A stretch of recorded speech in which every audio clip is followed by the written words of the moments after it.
بسم اللہ الرحمن الرحیم۔ آج ہم بات کرنے جا رہے ہیں کراچی کی اس عمارت کی جس کے بارے میں کچھ غیر معمولی خبریں اور کافی غیر معمولی سرگرمیوں کی وجہ سے آن لائن شہرت حاصل کر چکا ہے۔ موہاٹا محل جو کراچی میں واقع سن 1927 میں مرواڑی کے ایک تاجر شیو رتن چندن موہاٹا نے سمر ہوم کی طرح تعمیر کیا تھا۔ اس محل کے پیچھے بھی محبت کی ایک کہانی ہے۔ یہ کہانی کسی حد تک تاج محل کی محبت کی داستان کی یاد دلاتی ہے۔ تاج محل ایک شاہجہاں کے حکم پر اپنی اہلیہ کو ایک محبت برا خراج تحسین کے طور پر تعمیر کیا گیا تھا۔ فرق یہ ہے کہ موہاٹا پیلس شیو رتن چندن موہاٹا کی اہلیہ کو مرنے سے بچانے کے لیے بنایا گیا تھا، جبکہ تاج محل اپنی بیوی کی موت کے بعد شاہ جہاں نے تعمیر کیا تھا۔ 1927 کے دور میں مرواڑی کے ایک سب سے کامیاب کاروباری شخص نے کلفٹن کے ایک ساحل سمندر میں واقع خوبصورت محل تعمیر کرنے کی ہدایت کی۔ کہا جاتا ہے کہ موہاٹا کی اہلیہ کسی شدید بیماری میں مبتلا تھی، لہٰذا ڈاکٹر نے موہاٹا کو مشورہ دیا تھا کہ سمندر کی تازہ ہواؤں سے اس کی بیوی اس بیماری کا علاج کر سکتی ہے،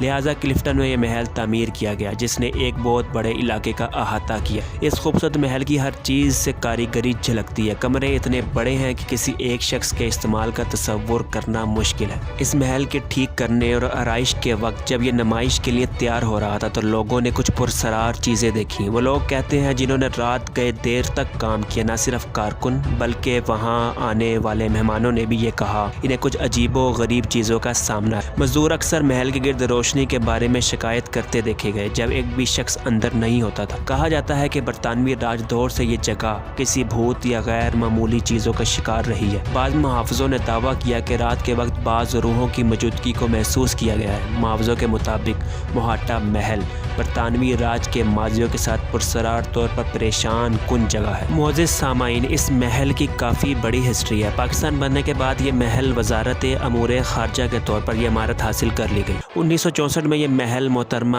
فاطمہ جناح کو دیا گیا تھا۔ جب محترمہ فاطمہ جناح کا انتقال ہوا تو یہ شیری جناح کے پاس چلا گیا جو 1980 تک وہاں رہے۔ اس کے بعد محل کو سیل کر دیا گیا۔ آخر کار حکومت سندھ نے اسے میوزیم میں تبدیل کرنے کے لیے خرید لیا۔ یہ میوزیم میراثی ورثہ اور ہماری ثقافت کا ایک ذخیرہ اور کراچی کے قدیم اور تاریخی اثاثوں سے مالا مال ہے۔ اس تاریخی مقام کو دیکھنا اور اس سے لطف ہونا بہت خاص بات ہے۔ یہ کہا جا سکتا ہے کہ یہ کراچی بلکہ پاکستان کی ایک تاریخی سب سے پرانی یادگار میں سے ایک ہے۔ معزز سامعین، اپنے پیارے پاکستان اور دنیا کے متعلق اپنی رائے سے ہمیں کامنٹ سیکشن میں ضرور آگاہ کریں اور چینل کو سبسکرائب کر کے بیل آئیکن کو پریس کرنا مت بھولیں۔